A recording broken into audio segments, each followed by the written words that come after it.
The Atheist Debates Patreon project presents a pre-debate interview with Aron Ra.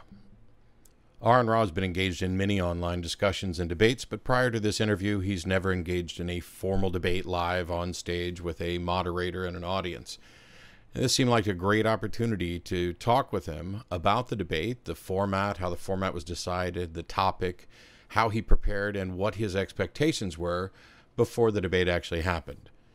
Aron has already posted the link to the debate at his site and some post-debate thoughts, but here's the discussion we had just a few hours before the debate began. So, Aron, thanks for sitting down and agreeing to do this. Also, congratulations are in order. You are the new president of Atheist Alliance of America, actually. I'm very excited about that. As of just a couple of days ago, like yesterday or the day before. And it was a big surprise to find that out, but yeah, and I'm very happy with it. It's nice to have the position, but the reality is, I need to make a positive impact, and that's going to be daunting. I want to be able to walk away from my term smiling on what I've done, and I have no idea how to do that, but on the job training. Yeah. So we'll probably sit down and have another discussion outside of the Atheist Debates project about that.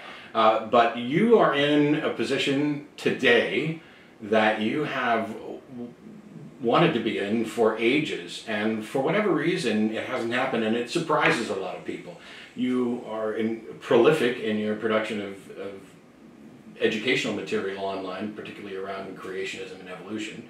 You've had online debates and discussions, you've gone after street preachers, but tonight will be the first time there's been a proper formal I'm on stage, there's a structure and an opponent and an audience type of debate. I want to give you some background on that. I often get people demanding that I debate them. And when I say, well, yeah, okay, fine, in what city, and what will be the venue, and what will be the question, who's going to set up the hotel arrangements and all that? And I said, no, I want you to get on Skype so I can yell at you for a while. No, we're not doing that. And I actually posted something several years ago that I will not debate anybody who nominates himself. Now, if you nominate someone else to represent you, that's another matter. I'll do that debate. Or if it's an organizer that says, will you do a debate and we want to put up somebody else, and you do that, okay, I'll do that too. And that's what finally happened this time around. Mm-hmm. The Beer and Bible Consortium asked me, would I debate this question? And I thought the question is just too easy. I mean, I couldn't walk away from it. I think it's a dumb question, but I can't lose this. So we'll get to the question in just a second, but this is something that comes up quite often with me. There'll be somebody will say, I want to debate Matt. Cool. I'm not in a position where I'm just going to say, no, I will only debate people with PhDs, or if, blah, blah, blah. But they don't seem to understand how debates come around. I have never actually arranged any of my own big public debates. They're arranged by conferences, by student organizations, by philosophy clubs. An actual organization decides we're going to put on an event and we'll bring in 2 debaters. It's not like they'll say, oh, you should debate insert apologist, Gary Habermas or Ravi Zacharias or whatever. I would be happy to if somebody would organize it, but that's not my forte. And so while everybody just assumes that you've done a gazillion T1 debates, this is the first time somebody's actually successfully managed. Now, there have been a lot of false starts in the past, where there was potentially an opponent or potentially an event and it didn't quite pan out. So for this debate, what is the topic for this evening? Well, I loved the question, and there was only one weakness to the question, but we worked that out right away. The question is God the source of all that is good? And once we had established what good means, where my opponent understands that I'm going to be using this definition and there is no contradiction, while he's not using the same definition that I am, there's not a contradiction between his definition and mine. So you guys are doing a debate on whether or not God is the source of all good. Mm-hmm. And before it's even started, you're both aware that you mean something different by good, but there's not necessarily a conflict between the two. He's going to phrase it differently, but there's no, so far as I can tell, there's not a conflict between the way he phrases his and the way I phrase mine. They mean essentially the same thing, so that we are not going to be arguing different topics. That could be really interesting, because in so many debates people end up talking past each other because they're using either subtly different or significantly different versions of the same terms. So even with slightly different definitions, and you guys both get to give your reasons for why you prefer the definition you're using. So the question of the debate, you mentioned there was a topic and it changed. I've had lots of discussions about whether or not a debate should be a question or whether a debate should be a proposition with somebody defending it and not. Was anything like that discussed, or was it just about the wording of the general idea of the topic? Yeah, I was concerned about the definition that we were going to be using for what does good mean, because that's the only thing that really mattered to me in this. It wasn't that the topic changed, but I did ask my opponent. I said, if we're going to talk about whether God is the source of all good, can I just jump right to the fact that there is no God?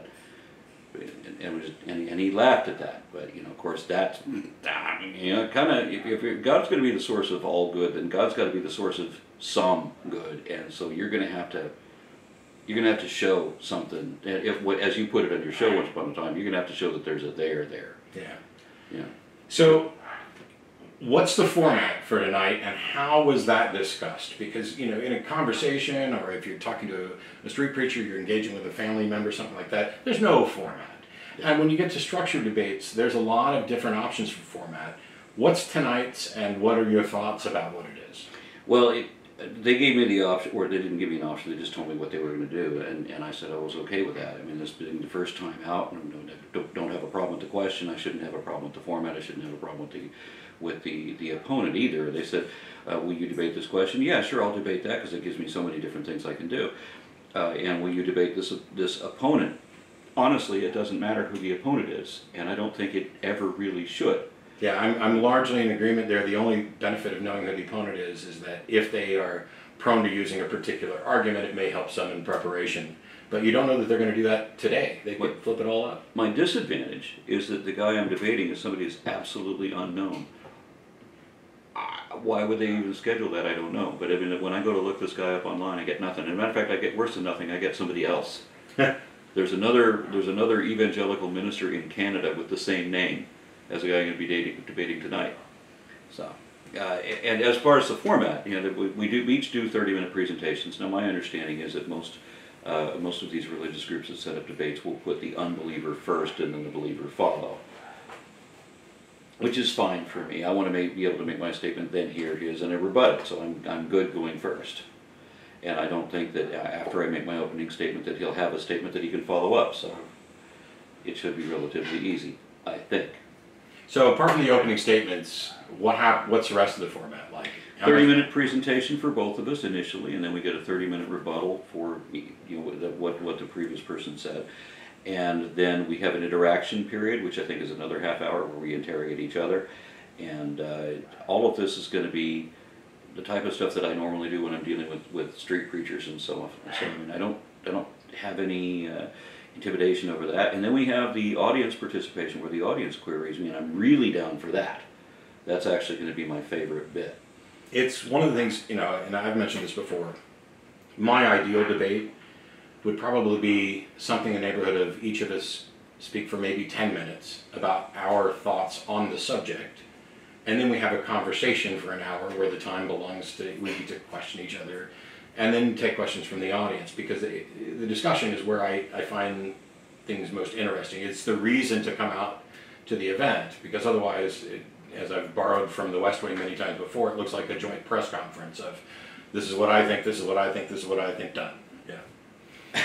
Yes, exactly. One of the things I would like to see, especially when we're talking about debating creationists, I would like to see a very different format than whenever creationism is debated. Because the problem with debating with creationism is that if we both have 30 minutes to do our opening presentation, they can cram more lies into that 30 minutes than there are words in that opening statement. So it also takes so long to unpack all of that, to strip away all of the false knowledge that you have to start with, and then start giving the real knowledge. And then, of course, there's no way to correct even one of these lies properly.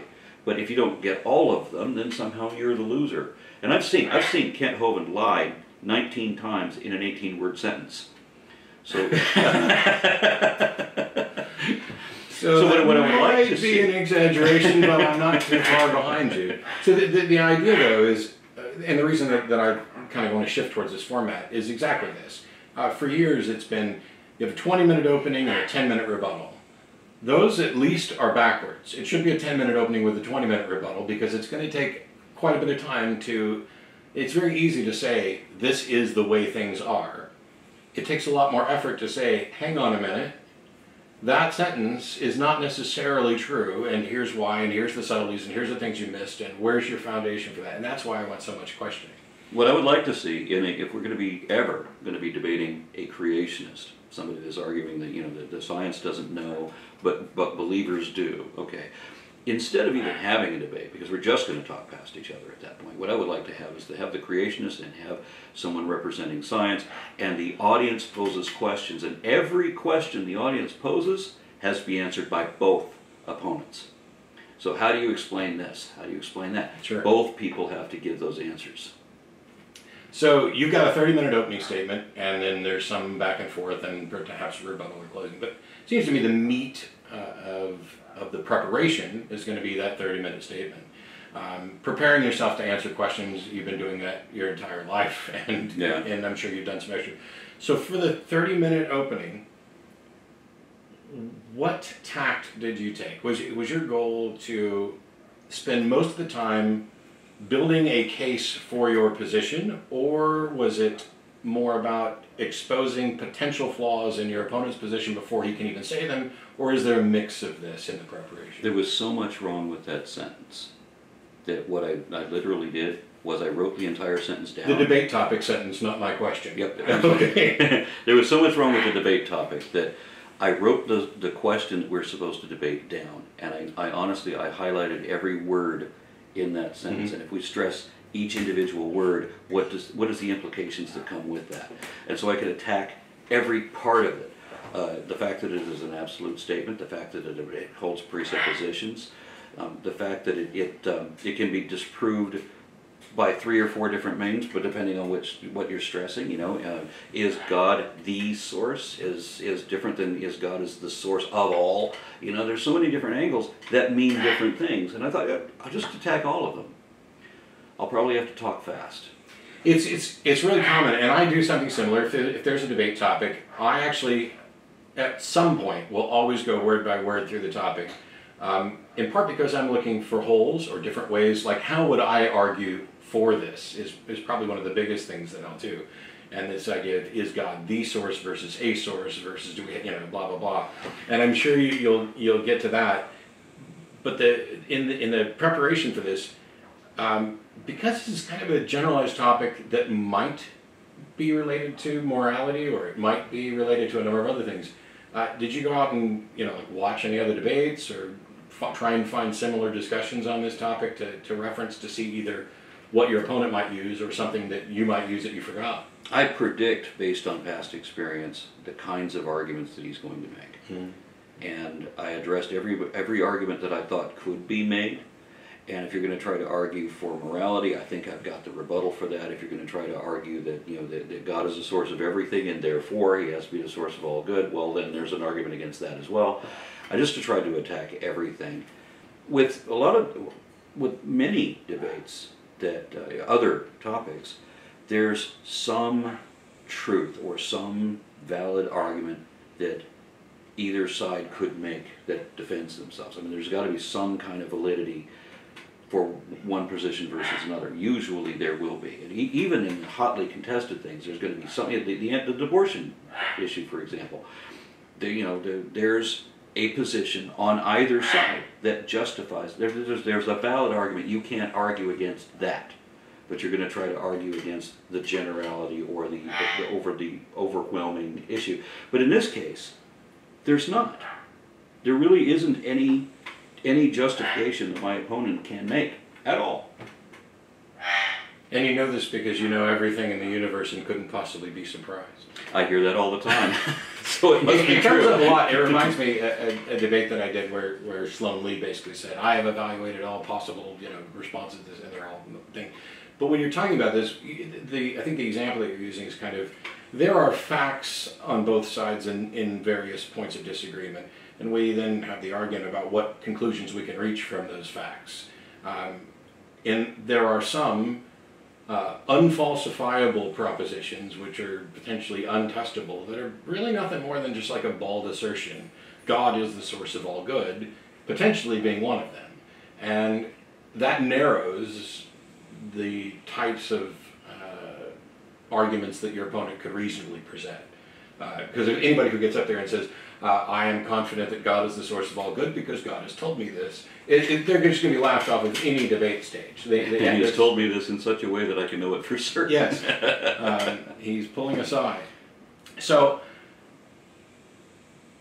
what claims and arguments are you anticipating, and what do you do if something completely unexpected comes out of his mouth? Well, it's very likely that that's going to happen because I couldn't predict what could this guy say. And the only thing I know about his strategy is something that I saw, a post of his where he said that he was going to come out swinging like his name was Douglas or something like that. You know, so he's very up on the offensive, and he's very enthused. And the counter statement that I saw on that same post was where one of his friends said, "What, did you see this thing where Aron was on this other show? You might want to prepare." So that was I like the enthusiasm. Yeah. And certainly, there are people who call into the show who we're pretty sure are genuine. They're pretending to believe something that they don't believe. But I can't read minds. Yeah. And so as long as the conversation, I think, is going to produce something good, I'll go along with it. I want debate opponents that sincerely believe, that feel almost an obligation to defend their beliefs. I prefer that it would be an honest defense of their actual beliefs whenever possible. And I like the enthusiasm. We'll find out tonight whether or not it's overconfidence. Overconfidence. Maybe there's overconfidence on all parts. Oh, they can't possibly argue anything, or oh, they can't possibly argue against this. And then we find maybe there's a nuanced something or other that we weren't expecting. One of the things that I am expecting is the assumption or the argument that I always hear, where we don't really know what we know, so we can still make believe something else. And I mean, I hear that from every evangelist I ever hear from. I mean, they always bring up that argument. Sure, some version of leaning towards discussions about philosophical solipsism and things like that, as if questioning the foundations of reality, which isn't, you can do that. It's a cornerstone of philosophy. Let's question everything. But as if that in any way lends credence to their explanation. Yeah, I don't. Yeah, it's a frustrating thing that I don't quite get. So I mean, when I listened to Ken Ham uses this all the time. We were on the Ark, we were walking next to Ken Ham and Bill Nye, and I could hear their argument as we were recording it. It wasn't part of their conversation, but I heard, not surprisingly, Ham say, "But you don't know." All these things. Were you there? And the thing is, if they say, "But you don't know," then the response is, "You don't know either." And so if we began with this admission that neither of us know, let's assume that that's the case. It's not the case for every subject, but let's just assume... And it certainly wasn't in this case. Yeah, let's just assume that neither of us actually know what the right answer is. I win. Yeah. Because my position is not that I have the right answer, it's that you don't have, or you can't demonstrate that you have the right answer. And that you are unwarranted in believing that you do. And in this case, well, like with the Bill Nye thing, where Ken was saying that you don't know, he's actually saying things that Bill Nye actually does know, and many scientists can certainly demonstrate, and he's done this many times. But in the case of this question tonight, what I like about it and why I felt it was irresistible is that the onus is entirely on my opponent. He's arguing for a knowledge claim that he's going to have to substantiate, and religion doesn't substantiate their knowledge claims. They're not even used to that. They don't even think they have to. So it's going to be interesting seeing how he maybe realizes in the course of the debate that he's going to have to do that, and how could anybody do that? Yeah, and by all means, just scant hours before the event, I don't in any way want to throw you off of your game. But in thinking about this topic, is God the source of all good?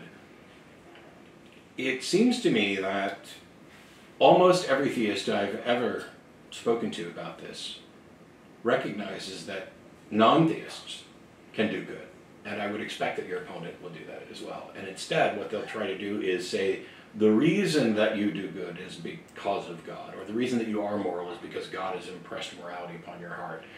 But what I've seen is this: without God, you can't even declare that something is good. He is the standard of good. So what you have to have there, in order to determine what is good, you have to have a definition of good that is independent of what God is.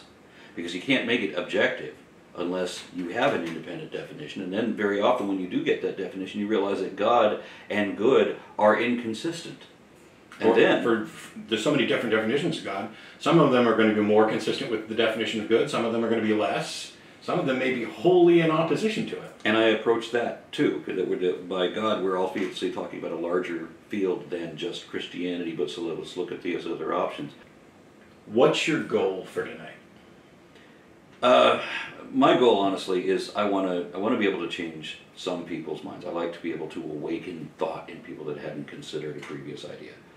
And it's a remarkable thing to me that so many religious organizations host these debates, because and I've seen them admit to this, that like in the Dembski and Hitchens debate, that was hosted by a church, and I saw the video of the church before the debate happened. They described the reason that they were doing it.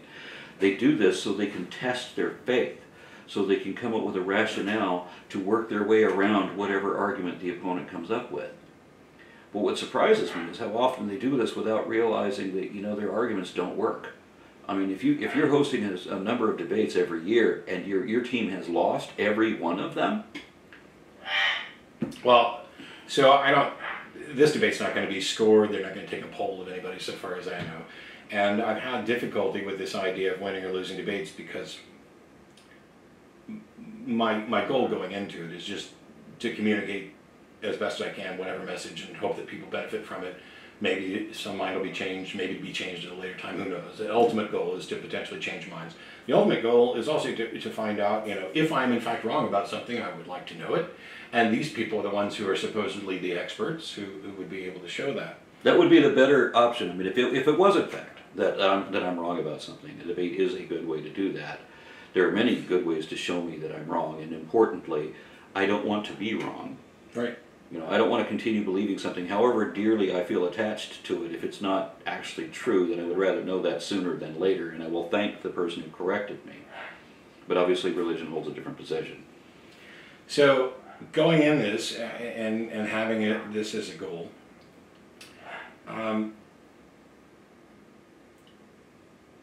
how likely do you think it is that anybody's going to change their mind over the course of the debate tonight?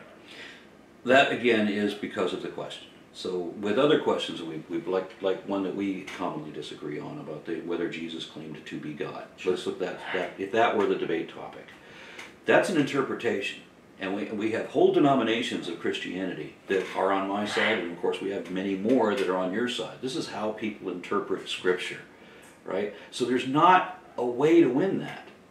But with this, I think that there is a way to win, and I could just say, you have failed to substantiate your position, you failed to make your case, and I'm done. That could be enough. It can be, and I've seen debates, actually going both ways. I've seen some atheists who didn't necessarily do a particularly good job of addressing. Even some of the great debaters, I've seen debates that I think they've lost with regard to debates and losing. I don't tend to look at debates in a win-lose thing, because generally I know that the majority of people who walk in with an opinion. They're unlikely to change their mind over the course of a single debate. And most of them are going to declare the side they agree with as the winner. Typically, yes. There are, though, a handful of people who are going to look at the process of debate and say, perhaps this person didn't do a particularly good job of presenting my case, and so I would say that the other side probably won this debate, but it doesn't change the substance of this. Now, some of the big famous debates, like the Bill Nye Ken Ham debate, I mean that one, there was a Christian panel, an entirely Christian audience that took their vote on who won that, and they got a 92% that Bill Nye won. Mm-hmm. Since they're talking about their opponent, and it's this hugely overwhelming majority, we can take that as reliable that Bill won that debate. When I did my debate with Ray Comfort, again, we had the Christian audience saying that I made better points than Ray did. And the Dembski versus Hitchens debate was such an overwhelming win that Dembski was in effect admitting defeat before it was even over. You see instances of that. I mean, now this thing is put on by the Beer and Bible, or the Bible and Beer Consortium, Beer and Bible. I prefer to say Beer and Bible because, you know, priorities. Yeah, I'm not a great fan of either, but I would prefer the beer. So I think I'd probably put that first. So you're going in here, and well, you mentioned, for example, the Bill Nye Ken Ham debate. Now, I would say that Ken Ham's position, or positions, represent a minority even among Christians. Yeah. Even among creationists, they're not necessarily all of the young earth, you know, here's an actual ark where Noah actually got everything. You know, Catholics are okay with evolution. There are a number of Protestant denominations that are perhaps day-agers, or evolution is fine and maybe God tinkered. So it's not surprising to me that there would be a chunk of people who went to this debate who went for Bill Nye, because, and I've said this before, Ken Ham has to be one of the worst debaters I've ever seen as far as performance, as far as addressing what the opponent has actually said, which is why I've Got a Book just became, you know, a joke. Yeah, and I have to agree with you, because in the Dembski-Hitchens debate, Dembski is not a polished. I mean, my thought was, really, you're going to go against Christopher Hitchens, and this is your man? Well, he is a generally well-respected scientist, and that's one of the things people don't get, is that debates, science isn't solved by debates, and scientists aren't generally good practice debaters. True. Debate is closer to theater than it is science. It is definitely a performance, yes. You have to connect with the audience. Now, tonight, we're going, I would say that it would be fair to say the Beer and Bible Consortium is a moderate to more liberal Christian group. My folks would not be at a Beer and Bible event. Those two words just don't go together. Given that, there'll be some atheists in the audience, there'll be some theists in the audience. What is your take on temperament? And by that I'm talking about, you know, we have different styles in different discussions, and I've seen you be, I've seen both of us be very gentle and nurturing and measured, and I've also seen both of us be rah, you know, we can do that. In a public debate like this, where you're going to have an audience where you don't know what people believe, and I'm assuming that you're more interested in reaching the audience than the actual opponent. We know that he's the least likely person in the room to change his mind, although it has happened. There are people who think, oh my gosh, you have the patience of a saint, and there are other people who say, oh my gosh, you are a raging asshole. And I get both of those occasionally, yes. And I'm okay with that, as long as those two are both talking about the same thing, because that just tells me we have different perspectives on stuff. Yeah. Are you, in preparation to go head-to-head with somebody who has said they're going to come out swinging, what is your take? Do you swing back? How much do you swing back? How likely are you to get snarky or aggressive? Do you let them lose it first? Do you let them be the only one that loses it? I mean, no telling what you'll actually do in the moment, but what's your thoughts about what you would try to do? Well, I can't be respectful of the belief, right, and so I'm not going to be. It's going to be unapologetic. You know, this is my opinion, and there's this window of acceptable behavior, and I'm just going to shove that as far as I can to my position at the onset. Now, after that, now I can just make reasoned evaluations of my opponent's position and to be completely rational, and that's what's going to reach the audience. The first one is going to be, it's going to be a show of, no, this is how fucked up your position is, and we'll start from there. And then we can be reasonable after that. So I think I'll be putting him on the defensive immediately. And then I don't have anything that I need to defend against. So we're going to record the debate, and I'll get you that recording so that you can post it. It may be worthwhile to kind of revisit some of these questions afterwards to get a kind of a look at, you know, hey, I was dead on right, and this happened, or wow, this really threw me for a loop. But my final question, which is for fun, what happens if he convinces you that he's right? How is that even possible? Well, set aside whether or not it's possible. What if he shows up with an actual compelling argument for his position that makes you fundamentally change your mind? Well, I'm gonna. Somebody asked me, a believer working at the Ark Encounter, actually sent me that message almost exactly. He wanted to prove that there was a historical Jesus, and he says, "What evidence would I accept?" And I said, I will accept anything that qualifies as evidence, any objectively verifiable fact that is either positively indicative of or exclusively concordant with that hypothesis over any other. Give it. Now, if by whatever means he can convince me, well, then I'll just simply change my mind. What else can I do? Will you then have to resign as president of Atheist Alliance of America? I would, yes. But I would become a mega millionaire so quickly after having accepted God and then become an evangelist after that. It's often been said that if I'm ever completely broke, I could at least make a comfortable living if I just lose all of my morality and ethics and lie about my beliefs. It's worked for other people. And that's, I said that was the last question. I have one more, and this is one that we may have to wait until after the debate to really answer. You've never met this guy. No. We'll just go ahead and assume that he honestly believes that God is, in fact, the source of all good. Mm-hmm. Irrespective of whether he has any convincing arguments, you don't see how there could possibly be a convincing argument, any sort of reasonable, compelling argument. I'm pretty sure I don't really either. I mean, I can think of ways they could try to defend it.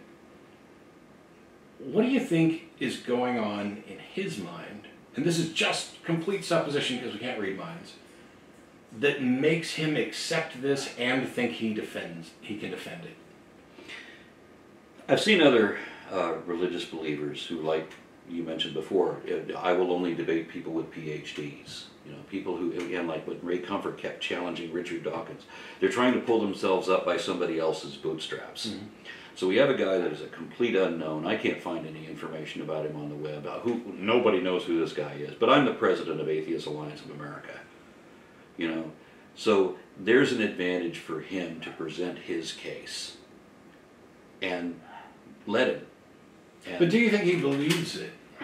Or do you suspect that he does believe it? How much of this do you think? I think there's a difference in how we use the word belief, because while these people say they sincerely believe, I think the sincere part is already a problem, but the word belief has a different definition for them than it does for me. And what I mean by that is that what I believe is a consequence of my understanding of the facts, and it is obligate, meaning that if you show me information that is contrary, that proves my position wrong, then my mind has to change and I have no choice in the matter. Mm-hmm. But what we're talking about, a religious believer, we're talking about somebody who has chosen to believe. It's like what Mark Twain said, that that faith is believing what you know ain't so. And what Nietzsche said when he said that faith is not wanting to know what is true. I think both of those statements are correct. That faith is make-believe, not just believe. Oh, I'm largely in agreement with that. We are dramatically in disagreement about whether or not believers chose their belief, because I don't think you choose any belief. I think that you can just be wrong. That there's all sorts of things that I believed, I thought I had good reasons for, and when I found out I didn't, I changed my mind. Now, I think they believe, and they have what they think are good reasons, and when you try to point out that they're not good reasons, I think there's defense mechanisms that prevent them from recognizing this. But I don't think anybody chooses any. Well, let me clarify what I mean then, because I have converted a number of people. I mean, I've got easily more than 100 emails in my inbox saying that, you know, that I had changed their mind and it had been a lifelong belief. I mean, I know that there are people who believe what they do. I believed what I did because I thought I had good reasons. And then I was given reason to show that those were not good reasons and that I should change my mind. So I did. And I know a lot of other people who did also.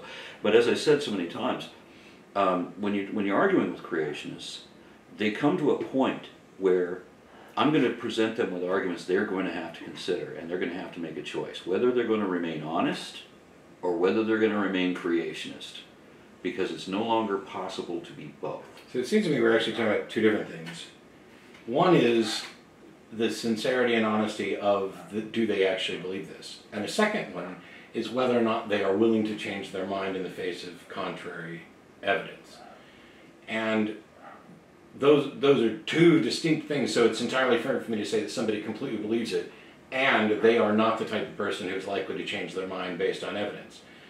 Then we have to get into the reason why that is. And for some people, and I'll just use Ray Comfort as an example, he is so convinced that Jesus is real, that he has this personal relationship with him, that he has actually said, trying to convince him that Jesus isn't real would be like trying to convince him that his wife isn't real. The evidence that he feels, and this is about feeling, it's not about something we can go out in the world and, here's a rock and it proves Jesus or it disproves Jesus. This is entirely about like an experiential thing for them. And it's so overwhelming that there's nothing that would change their mind. And I think it's entirely fair to say that they would be, that their reluctance to change their mind is in fact a problem, that it may in fact be the result of choices, but that it's independent of whether or not they actually honestly believe what they say. And we know that people can hold, even though they shouldn't, mutually exclusive beliefs at the same time. In cognitive dissonance, we see that. And the only thing that needs to exist for people to hold those things at the same time is some barrier that prevents them from seeing why those two are in conflict. See, like with Ken Ham, we've heard him several times describe his cognitive bias under the label God glasses, right? And he explains that how you can just ignore evidence in favor of what you want to believe, though he doesn't phrase it that way. That is, in effect, what he's saying. And I experienced this with Ray Comfort. When I asked him, he said there's no transitional species. And I'm like, well, how would we know what a transitional species is? I mean, let's say science is proposing this idea. What traits would you look for in a given example to see whether it is a transitional species between humans and chimpanzees? What traits would you look for? And he says, oh, I wouldn't, because I know that I was made in the image of God, which is an admission that he knows he can't even answer the question because he knows that I'm going to present that. Whatever criteria he could name, I already got it, and he knows that. Yeah, you can't present a transitional form to someone who will not accept any transitional form. It reminds me, in different tact, and this is why I've showed many times that people will mock Ray Comfort. Oh, the banana man, no, his arguments are horrible. But also, he's not substantially different from someone like William Lane Craig, who's a much better speaker, a better thinker in general, a better debater, surely. But the arguments that they have and the reasons why they believe are essentially the same, and so are the roadblocks. For example, in 2 weeks, I'm coming back up here to Dallas to debate the resurrection. And I know, or I've been told, so it's a quote of Craig's that I will misquote now, but essentially someone had asked him, if I showed you evidence that Jesus wasn't resurrected, would you change your mind? And Craig's reply was, no, I would think it was a trick. And his reasons for that are because the evidence that he accepts for the resurrection is not the only reason that he believes. And this is where we get into the convoluted nature of belief. He believes that Jesus exists and is the risen Lord, and he accepts that the resurrection actually happened. But if you try to show evidence against the resurrection happening, he still has 10 other things that are the undergirders for his belief. And so if these things show that the resurrection absolutely happened, then any evidence you present has to be flawed. And Comfort does exactly the same thing. If his view is that no monkey was my uncle type of thing, and there's no transitional forms, he has other reasons other than the actual science about whether or not there could be transitional forms to deny it. These are the roadblocks. These are the barriers that prevent people from seeing that this belief I hold is actually in conflict with good evidence. It allows them a way to dismiss it. So, like, we had discussions several times about whether or not Ray actually believes what he says. I don't know, because I can't read his mind. I'll take him at his word. I still know he's way wrong, and he doesn't, necessarily have good arguments for it. What you're talking about is that one line that Christopher Hitchens cited when he said that he was talking about the fundamental rules of logic. The positive claims require positive evidence, extraordinary claims require extraordinary evidence, and what can be asserted without evidence can be dismissed without evidence. Now, on the middle line, extraordinary evidence, nobody understands what that means. If I'm going to present one piece of evidence that's going to disprove, if someone's going to present to me one piece of evidence that's going to disprove evolution, I can already prove evolution by so many different ways. I have a huge volume of different ways that I can prove things that we actually know to be true. So if you're going to tell me that everything I know is wrong, it's going to take some pretty substantial evidence. So what you're describing now, and I'm in complete agreement with it, is exactly the same way that believers like Ray Comfort view. He has this wealth of evidence, so if you show him something, it's like if we found a fossil in the fossil record that didn't seem to fit, or if we found a radiometric dating result that didn't seem to fit. There are some that are outliers that we, write off as anomalies because they don't fit the norm, because there is such a wealth of evidence. Now, I'll agree with you on the case for whether God is the source of good, or whether God exists, or Jesus rose, or whatever.